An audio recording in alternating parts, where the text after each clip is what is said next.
And we are live with Office Hours. Hello, friends. We are, just getting Office Hours started. If you've never been a part of Office Hours, then you're in for a real treat. Maybe.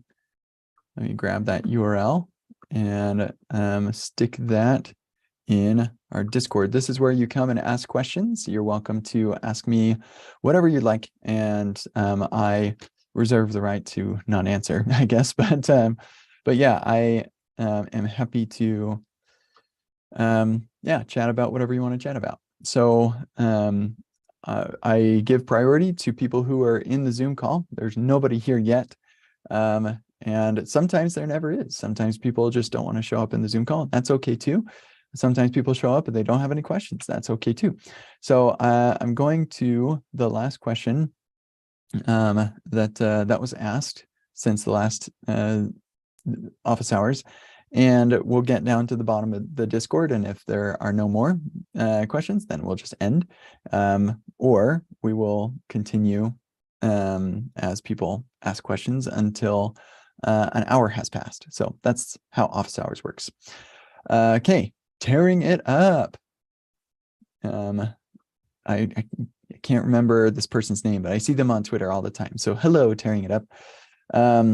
Hopefully I can make the call next Thursday. My question here, I'm going to say answering this now, just so that they know that their question is being answered.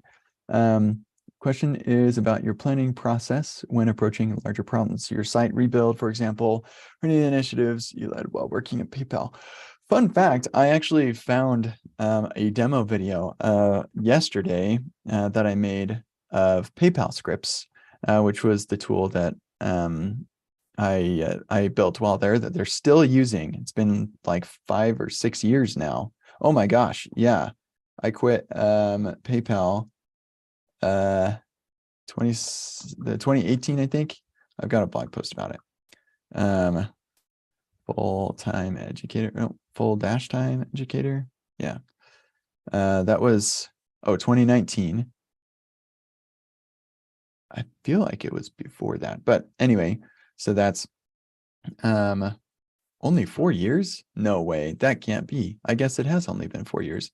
So yeah, 2019, 2020, 2021, 2022. So yeah, just 4 years since I quit PayPal. Anyway, so your question,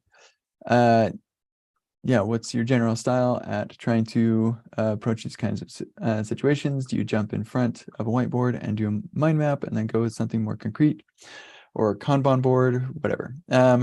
So yeah, like it kind of depends on how collaborative it's going to be. Like if it's my own thing, then I don't really need to have too much of a formal process.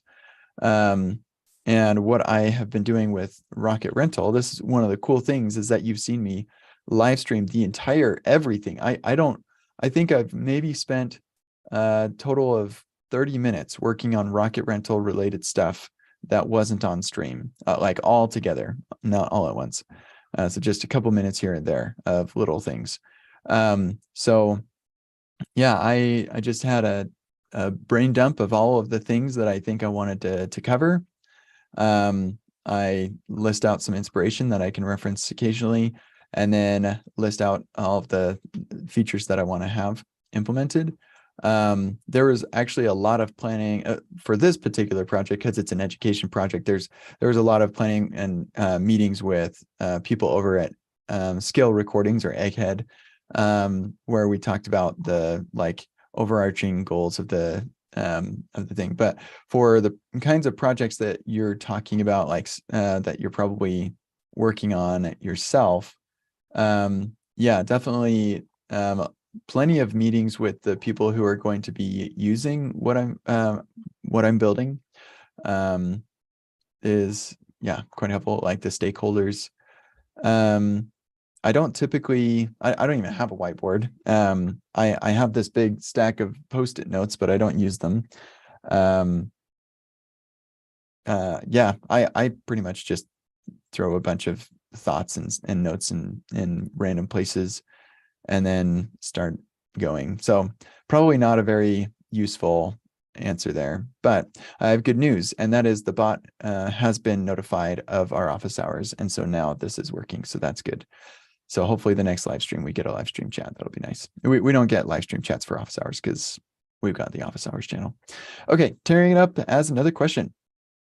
Why is it that for your site you're not dynamically importing Remark and Better Core, but other Remark plugins you are? Why? I already tried to change the above mentioned import to a dynamic, but that broke the compiling of my MDX pages. Yeah, so the reason that we're doing dynamic imports in a couple of places that you see here, got dynamic imports of that. We've got dynamic imports of our various other plugins. The reason we're doing that is because I'm shipping my app as a CommonJS app. So it's using CommonJS, like the traditional module syntax.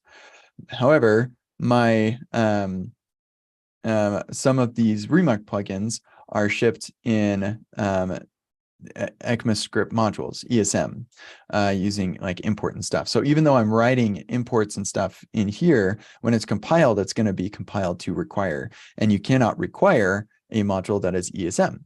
The only way you can get an ESM module into a CommonJS module is through dynamic imports. And so that's why I'm doing dynamic imports of these, because they are native ESM. Eventually, I will probably ship a actual ESM server, like a type module server, and that will be a nice day, but not today, friends, not today. So that's the reason why. Hope that answers your question. Oh yeah, we fixed this. Hooray. Actually, you know what? Let's just double check. Just while I'm thinking about it. If we go to kcdots.com/error, man, it's not there. Oh, that's interesting. Oh, that is not a full page refresh. That's reader mode. Very interesting. I thought I shipped that. Maybe it failed. We'll have to look at that later. Okay. Next question from Amir. What's up, Amir?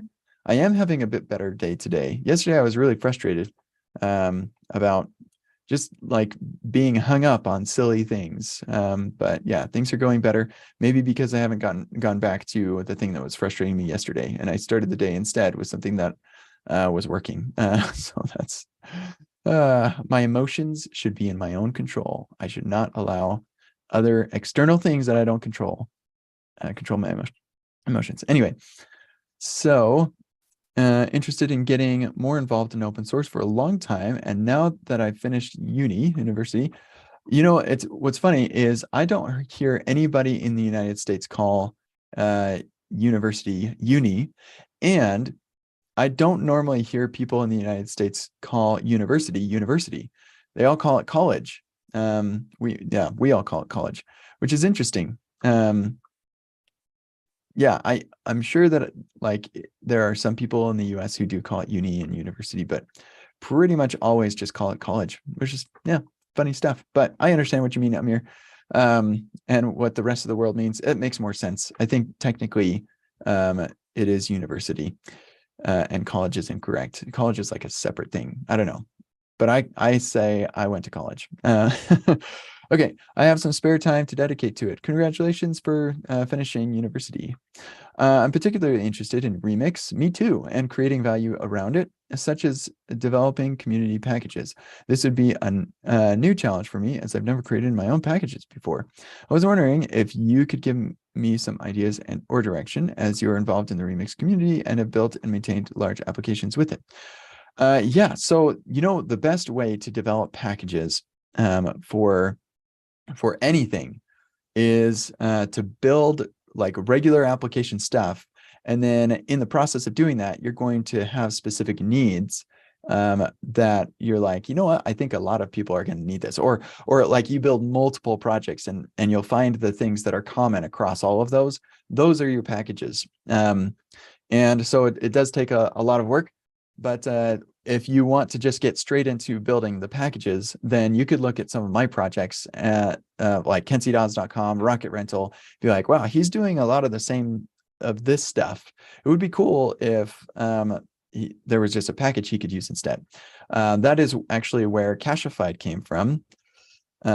Somebody saw my Cachefied implementation that I posted about in my blog post when I announced my website and said, hey, that seems actually pretty useful. So let's just build that as a package. And they did a better job. They added more features and it was awesome.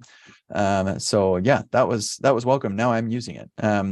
So that would be a really good way to get involved in that. One thing that I'm thinking of in particular is right now I'm writing about solving the fly replay read replicas consistency problem. And that could definitely be packaged up. And you may even be able to make that like framework agnostic. So it works with any JavaScript framework. You probably should be able to.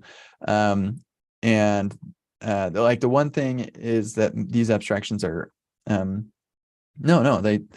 should be able to make it work just fine. Because this blog post, as I'm writing it with a super simple Node implementation. So it's not using Express, it's not using Remix. So yeah, you could package up these functions that I have written for this, and then publish that, and even talk to Fly and be like, hey, I made this thing. Maybe you want to help me maintain it or something to make it easier for users to use this amazing functionality. So that's one thing that's on my mind right now. That would be really helpful for folks who want to go multi-region with SQLite and all of that. So yeah. Yeah, that's all the questions. So here, I'll just say, just answered this. All right, that's quick. I'm actually really tempted to go snowboarding today. It would probably be a nice day, I think. It's not really snowing, so it's not a great day for snowboarding, but I just kind of have an itch to go. And so if I do that, then I will take my laptop with me. I'll snowboard a little bit and I'll work some more and stuff too. So we'll see if I end up doing that. I'm going to go upstairs and talk with my wife about it. Because I also have like a ton of work to do too. So still trying to figure that out. But anyway, thanks for this brief office hours. Feel free to post more about or more questions in here, and I will get to them next week. This might be the fastest office hours we've ever had. So without further ado, how do I stop sharing my screen? Stop sharing. Without further